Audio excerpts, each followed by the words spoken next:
$600. $600. That's what I paid for this box sitting right here in front of me. And according to everything I've read online, according to every forum, every Reddit thread, every YouTube comment section I've scoured through at 3 in the morning when I couldn't sleep because I kept second-guessing this decision. I either just made the best financial decision of my entire life, or the most expensive mistake I'm going to regret for the next 6 months. Maybe longer. What you're about to see over the next 15 minutes is the unboxing nobody shows you. The setup process they don't talk about in the promotional videos. The problems that don't exist in the pristine, perfectly lit marketing materials where everything works flawlessly the first time. And what I discovered during the activation process. That moment when everything should have worked but didn't? Stay until the end of this video. Because nobody warned me about this. Not Starlink. Not the YouTubers with their sponsored content. Not even the honest reviewers who supposedly tell you everything. This is episode 2 of my complete Starlink experience. No sponsorship. No affiliate links. No reason to lie to you. Just the raw, unfiltered truth about what happens when you actually try to set this thing up in the real world, in a real city, with real problems that real people face. If you missed episode 1 where I explained exactly why I'm doing this, why I'm spending this kind of money, and what my current internet situation looks like, go watch that first. It'll give you context for everything that happens next. But if you're already caught up, if you're here because you want to know what's actually inside this box and whether setup is as easy as they claim, let's get into it. Here we are. This is the moment of truth. This box traveled from a warehouse somewhere in the United States, across the Atlantic Ocean, through customs in Lagos, through the chaotic Nigerian delivery system, and somehow arrived at my doorstep intact. The box itself is impressive, I'll give them that. This isn't your standard Amazon cardboard that tears if you look at it wrong. This is industrial-grade packaging. Thick cardboard. Reinforced corners. The kind of box that says expensive equipment inside, handle with care. And it's heavy. Really heavy. I'm talking 30 pounds, maybe more. Before I even open this, I can tell there's substantial hardware in here. This isn't some lightweight plastic consumer gadget. This is serious equipment. Let me just get this tape off here. And already I'm noticing something. The way this is packaged, the way everything is sealed. Starlink clearly doesn't want this damaged in transit. There are multiple layers of tape. Security seals. This has been packaged by people who understand that once this box leaves the warehouse, it's going through hell to get to its destination. Okay. Here we go. Opening it up now. And the first thing I see is foam. Lots of foam. Dense, protective foam padding that's clearly custom cut for these specific components. This isn't generic packing material. This is precision packaging. And there it is. The Starlink dish itself. Generation 2. The thing that's supposed to connect to satellites orbiting 17,000 miles above the Earth and beam internet directly to my location. First impressions. This is surprisingly light. I was expecting something heavier, more substantial. But this is maybe 5-6 pounds at most. It's made of white plastic with a matte finish. No glossy surfaces that would scratch easily. The build quality feels solid though. There's no flex to it, no cheap creaking when you apply pressure. This feels like it was engineered to last. Size-wise, we're looking at roughly 20 inches by 12 inches. Rectangular, not circular like the older Starlink dishes you might have seen. And it's about 1.5 inches thick at its thickest point.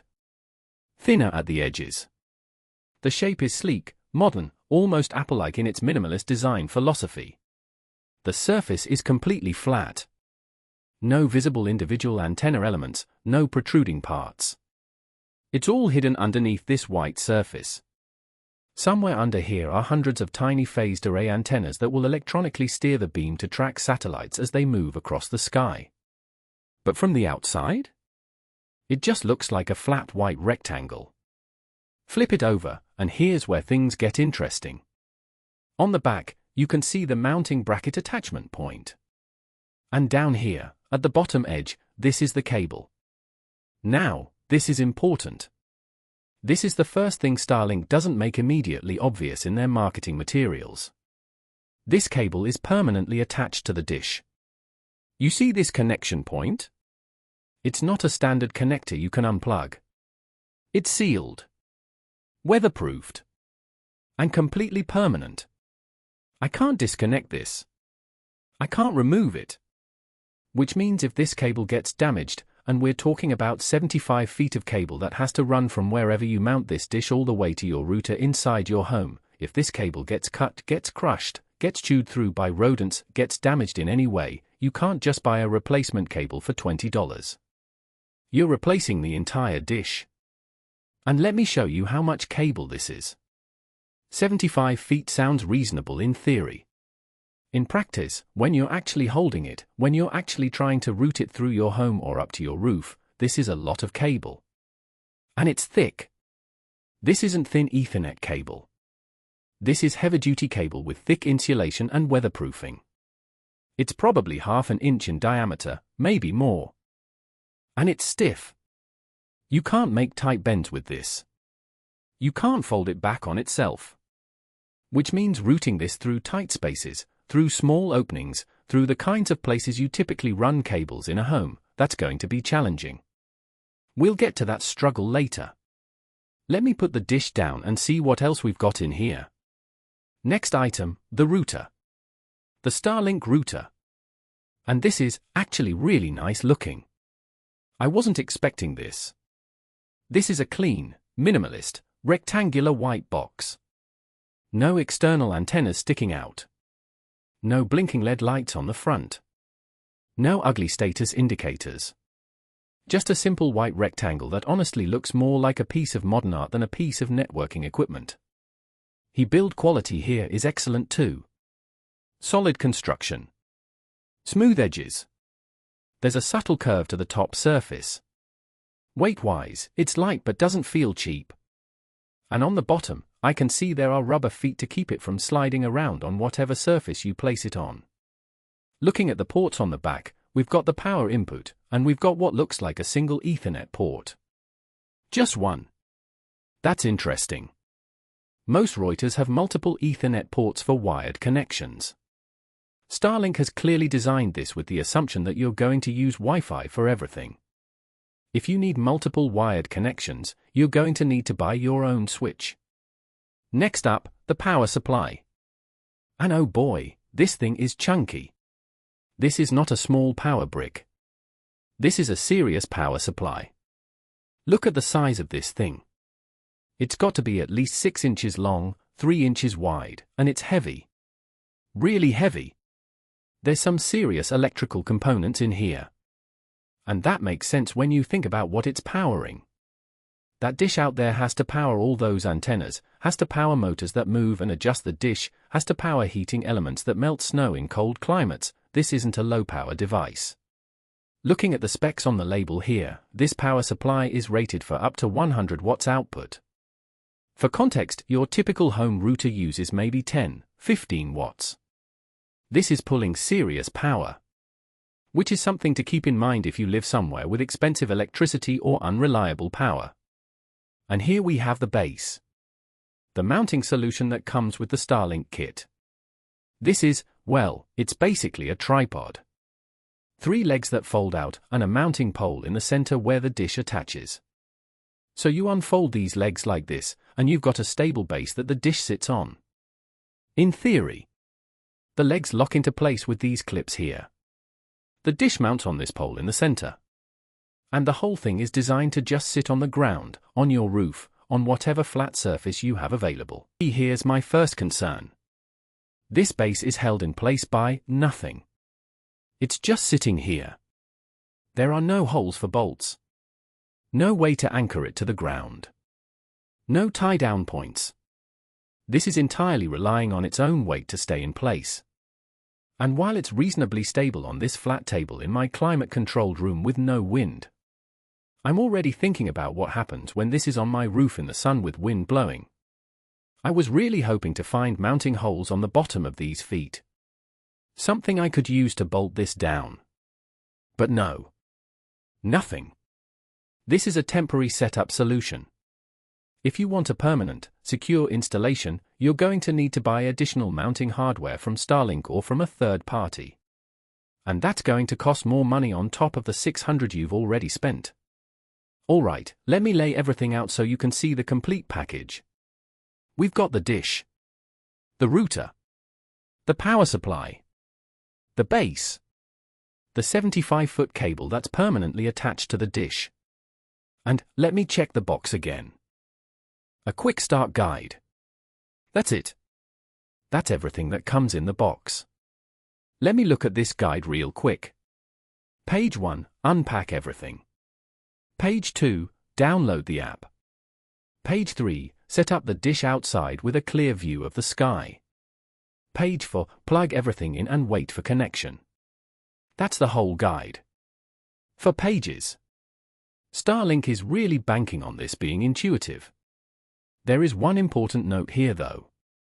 It says in bold, place Starlink in a location with a clear view of the sky. Even small obstructions can impact service quality.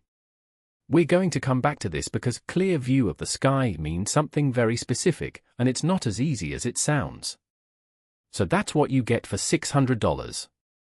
The dish, the router, the power supply, the basic tripod base, cable you can't replace, and a guide that assumes everything will work perfectly.